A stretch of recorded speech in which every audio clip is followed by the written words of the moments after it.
nabo. Tibyemewe ko abana bajya gusura badaherekejwe. Ababyeyi muri ubwo buryo bahinduka imbata z'ubunenganenzi bwabo n'urukundo rw'impumyi bagirira abana babo, ku buryo badashobora gushikama mu gufata imyanzuro, babuza abana babo kwishyira ukizana n'inyota y'urukururano baba bafite mu mizi. Umugabo acakajya gusambana cyangwa akaba yarabyaye abana mu impande akabazana, ariko ntiyashimishwa no kubona umugore we nawe yarabyaranye n'undi mugabo akazana. Umuhungu ashobora kujya kubyara hirya atarashyingiwe agatera inda, ariko ntabwo yanezezwa no kubona mushiki we yaratewe inda. Reka mvuge ku ruhande rw'abakobwa, kuko burya nibo batwita, nibo bagira ingaruka ziremereye kurenza abana b'abahungu. Amahirwe yari afite muri sosiyete y'igikundiro gihita gishira, icyo kikaba kibaye igihombo. Abasore bari bafite no kumutekereza umugabane munini, bahita berekeza amaso ahandi, ibyo gutekereza kuzamurambagiza. Wese uzasenda umugore we atamuhoye gusambana akarongora undi azaba asambanye. Ubwo mu buzima bw'abashakanye nubwo mu isi hari impamvu abantu bashingiraho bakavuga yuko zatandukanya abashakanye, umugabo n'umugore, ibyo birahari. Ariko mu by'Imana, Imana twizera yandikishije Bibiliya, kandi nzi ndashidikanya ko umugabane munini w'abateze amatwi bayemera nk'ijambo ryahumetswe n'Imana. Bibiliya itwereka ko nta cyaha na kimwe gishobora kwemerera umugabo n'umugore gutandukana, nta kibaho. Nasinda muzabane, naroga muzabane, niba muzabane, nabana nabi n'abaturanyi muzabane, ariko icyaha Imana idashobora kwihanganira umwe yagikoze, Imana ikaba yatanga uburenganzira uwahemukiwe aramutse ari byo ahisemo yatana, kandi ntabarweho icyaha ngo ni icyaha cy'ubusambanyi, bikitari mu rwikekwe, ahubwo wamufashe. Ibyanditswe byera niko bivuze. Ariko ubwo impamvu nsomye uyu murongo kandi atari cyo cyigisho turimo, ni ukwerekana uburyo Imana icyaha icyanga mu buryo bwihariye, mu gihe ibindi byaha byose nubwo biyibabaza ntacyo umugabo yakora ngo bitume umugore yemererwa gutana nawe, cyangwa umugore yakora ngo bitume umugabo yemererwa gutana nawe. Icyaha cy'ubusambanyi cyo kigize umwihariko, uwaramuka gikoze ibyanditswe byamushyigikira, nta nubwo byamuciraho iteka, nta nubwo byashyigikira uwahemukiwe gutana n'uwahemutse, kandi uwo wahemukiwe bitamuciriyeho iteka. Ubwo rero ahangaha reka dutere intambwe. Hari ibintu byinshi bishobora gutera icyaha cy'ubusambanyi. Icyaha cy'ubusambanyi ni icyaha kiganje, ariko byinshi mu bigitera ndagerageza kuvugaho duke kandi mbisomye. Icya mbere ni ukudahabwa uburezi bwiza. Buriya kuri iyi ngingo yo kudahabwa uburezi bwiza, hari abantu benshi bazi kubyara ariko batazi kurera.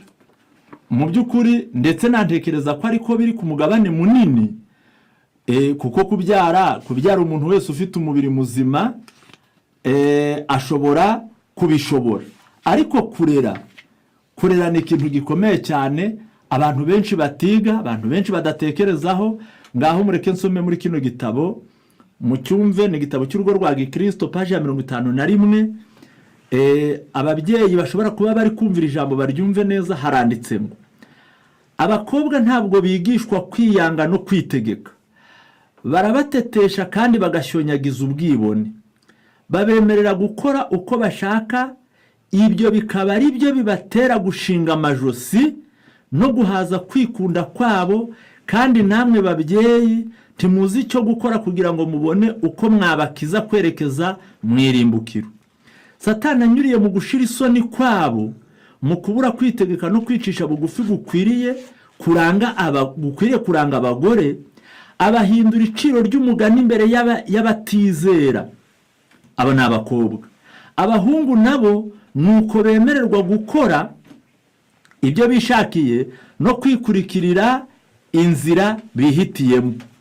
Ni iby'imboneka rimwe ko bava mu bugimbi batarigeze gukururana n'urungano rwabo rw'abakobwa bakabajyana iwabo kandi bagasambana nabo. Ngo ni iby'imboneka rimwe ko ruriya rubyiruko bariya b'ingimbi ngo barenga ubugimbi batarakuruwe n'abakobwa bakabararika kujya iwabo, barangiza banagerayo bagasambana nabo. Ariyo mpamvu muri iki gitabo paji ya 455 abantu baryumve rino jambo, abakunda kurera neza babyumve, haranditse ngo ntibyemewe ko abana bajya gusura badaherekejwe. 455 haranditse ngo bamwe bakora ifuti rikomeye mu kurekera abana babo umudendezo mwinshi, babagirira icyizere cyinshi ku buryo batabona n'amafuti yabo. Ni ifuti kwemerera abo bana gusura kure y'iwabo badaherekejwe n'ababyeyi babo cyangwa n'abashinzwe kubitaho. Ibyo nta byiza bibazanira, ahubwo bibongeramo ibyiyumviro by'uko bafite agaciro. Buriya iri jambo aya mapaje yombi kuyahuza ni byiza, iya 51 n'iya 455, aho bavuze ngo abahungu iyo barekeye umudendezo bararikwa n'abana b'abakobwa ngo bakabararika kujya iwabo, ngo ni iby'imboneka rimwe ko bava mu bugimbi batarigeze bakururana n'urungano rwabo rw'abakobwa bakabajyana iwabo kandi bagasambana nabo. Ababyeyi muri ubwo buryo bahinduka imbata z'ubunenganenzi bwabo n'urukundo rw'impumyi bagirira abana babo, ku buryo badashobora gushikama mu gufata imyanzuro, babuza abana babo kwishyira ukizana n'inyota y'urukururano baba bafite mu mizo ya mbere. Uko kutarera neza abantu bagahabwa umudendezo, nta gitsure, nta kanyafu, nta kubagarura mu murongo, nta cyerekezo cy'ubuzima, nuko bihorera ibyo bashakaga bagakora ibyo, biba bizagira ingaruka yo kubaruha mu cyaha cy'ubusambanyi. Ikindi cya kabiri, ubwo wenda kiraza kuvugwaho mu buryo burambuye n'abari inyuma, ariko ngo n'imirire. Nasomye mu gitabo cyitwa Ministère de la Guérison, aho bavuze ngo Satani iyo ari kubona abana bakiri bato ngo abategurira ibyo kurya bihwanye n'ibizabatera irari mu bihe bizaza. Ariko ayo nabashije kubona hafi, reka nyasome, ni mu bihamya by'Itorero umuzingo wa 4 paje 135 haranditse ngo imbaraga za Satani ku rubyiruko rw'iki gihe ziteye ubwoba cyane. Nibadashikama ku mahame y'idini bazatwarwa n'ibyaha babigushijwemo n'urungano rwabo. Wibwira ko ibi ubizi, ariko ukananirwa gusobanukirwa neza n'imbaraga y'ikibi yoshya intekerezo z'urubyiruko. Akaga barimo gakomeye cyane ni ukudatozwa uburere bwiza. Ubwo ni bwa burere twanavuze. Ababyeyi batetesha abana babo ntabwo babigisha kwiyanga. Ibiryo byinshi baha abana babo ni ibyangiza igifu cyabo n'intekerezo, maze bakagira iruba rya kinyamaswa, akaba ari ryo ribategeka. Imirire mibi nayo ishobora gutera iki cyaha cy'ubusambanyi, iruba rya kinyamaswa rikiyongera.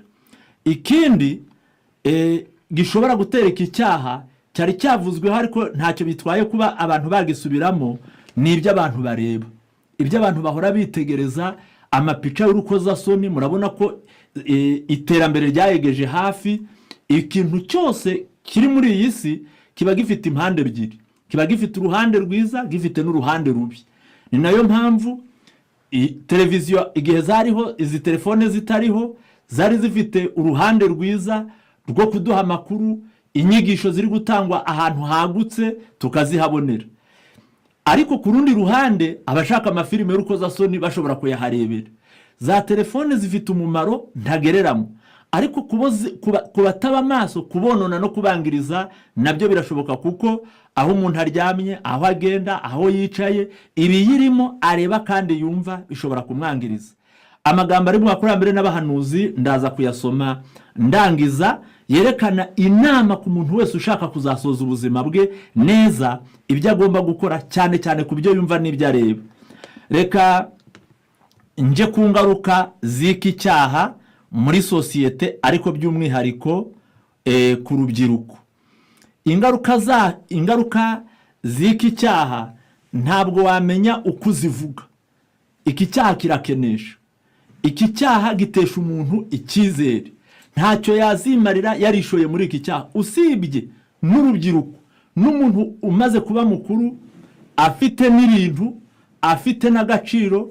Iyo yiroshe muri iki cyaha arandagara kandi agakena, nk'uko byanditswe mu Migani 6 umurongo wa 26 ahanditswe yuko ubusambanyi bukenesha.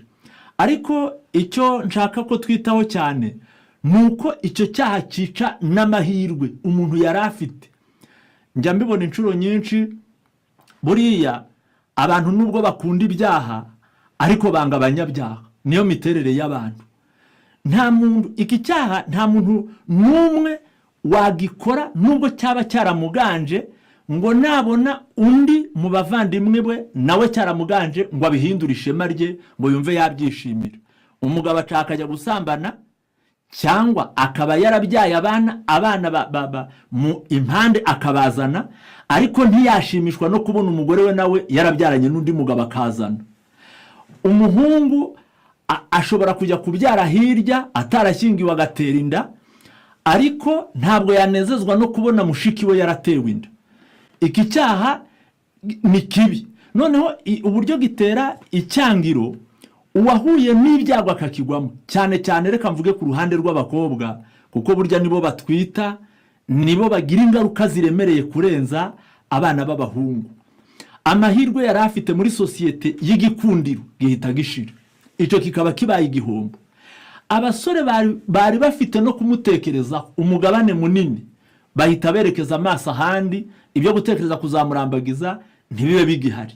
Usibye ubutabazi bw'Imana buba buhari, ariko iyo umuntu aciye muri iyo nzira icyo cyaha cye kikamenyekana, abahuye n'ingorane ikomeye y'ubuzima bwe bw'ahazaza. Yewe hari n'igihe wowe nyiri kugikora wenda waranabyaye muri ubwo buryo butari bwo cyangwa budateganijwe, wowe ugira amahirwe ukazagira ubuzima bwiza, ariko wowe wabyaye akaba ahuye n'ingorane, kuko hari n'abagira n'ubujiji n'ubuswa, yamara kubyara atyo ntazanashobore ngo arangire umwana we uwo bamubyaranye, akaba mu isi ariko atazi umubyeyi, ingaruka zikazamuhoraho.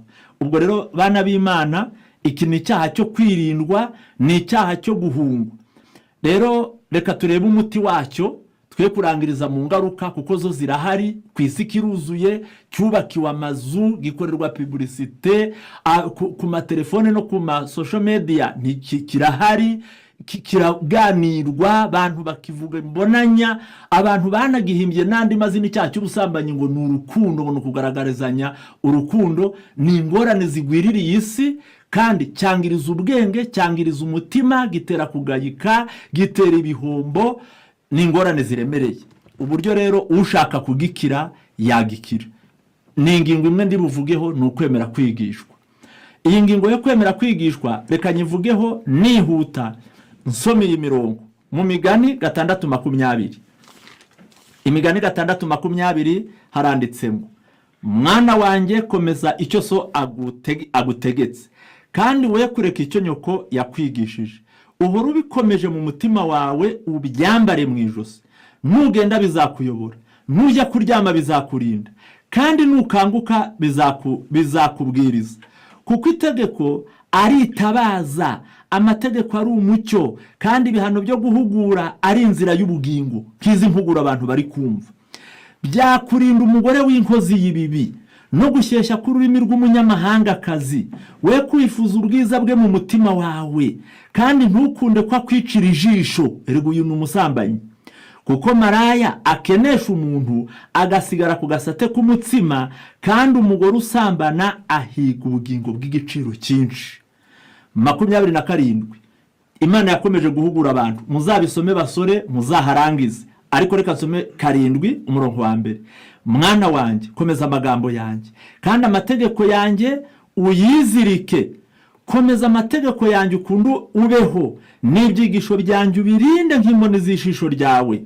Ubihambire ku ntoke zawe, ubyandike ku nkingi z'umutima wawe. Ubwire bwenge uti uri mushiki wanjye, kubaha Uwiteka nibwo bwenge. N'ubuhanga ubwite inshuti yawe, kugira ngo bikurinde umugore w'inzaduka. Ni umunyamahangakazi usheshengesha amagambo ye, noneho umwanditsi w'iki gitabo ari we Salomo ashatse kwerekana ingorane ziba ku basore. Nari mpagaze ku tubambano tw'idirishya ry'inzu yanjye ndunguruka, nuko ndeba mu baswa nitegereje mu basore, mbona umusore utagira umutima anyura mu nzira ikikiye ikibero cy'inzu ya maraya, nuko ayembayemba ajya ku nzu ye, ari mu kabwibwi bugorobye ageza mu mwijima w'igicuku. Maze umugore aramusanganira yambaye imyambaro y'abamaraya kandi afite umutima w'ubucakura.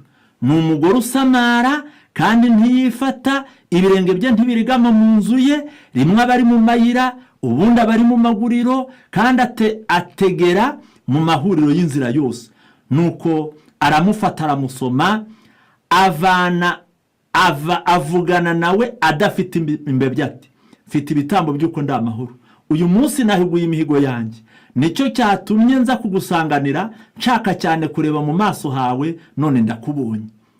Ubwo urumva ko uyu nguyu yatezwe tayari. Hano bavuze n'ibimenyetso by'abo bamaraya, ni indoro, ni akarimi, ni imyambarire. Ari nayo mpamvu ibyanditswe byera bibuza abatari ba maraya kwambara nka ba maraya. Niba utari maraya ntukambare nkawe, uzaje wambara nk'umukristo, ku buryo imyambarire ya maraya n'imyambarire yawe wubaha Imana ibitandukanye, kandi abantu bakabibatandukaniriza ku myambaro.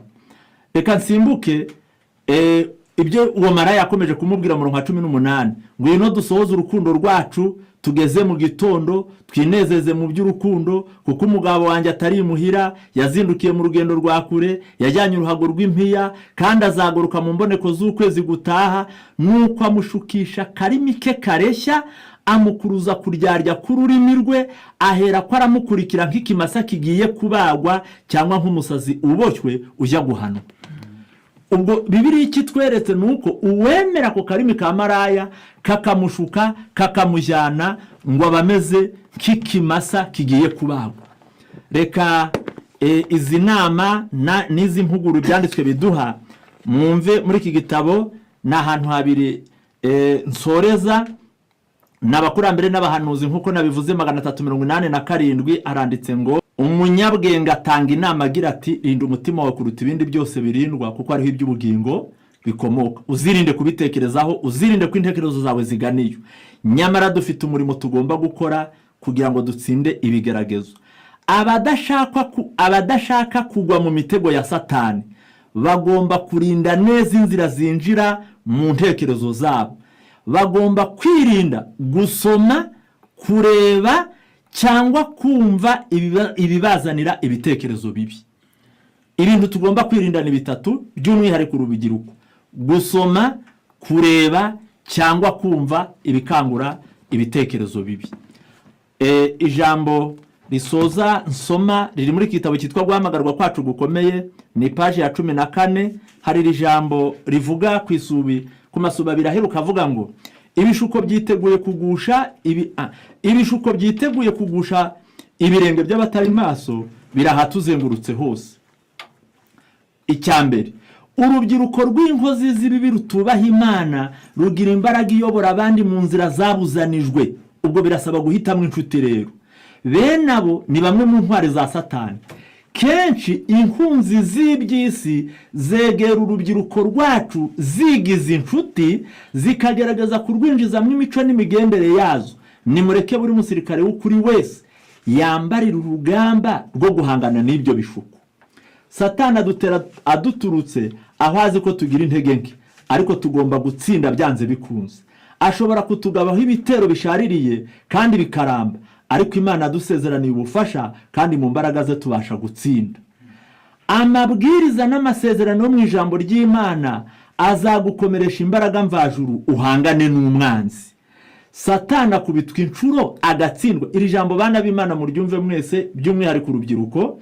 Satani akubitwa inshuro agatsindwa iyo asanze mu mutima huzuye ukuri kw'Imana. Ukuri nitukubika mu mutima Satani azatsindwa. Nanone kandi turasabwa guhora ku ntebe y'ubuntu bw'Imana kenshi. Amasengesho asenga mu mwete no gushinyiriza yunga intege nke za kimuntu kushobora byose azaduha intsinzi. Imana ifashe urubyiruko rwacu, Imana ibahe kurwana intambara neza, muzajye mwambukiranya iki gihe neza mudakojejwe isoni kandi mutarimanganye mu izina rya Yesu.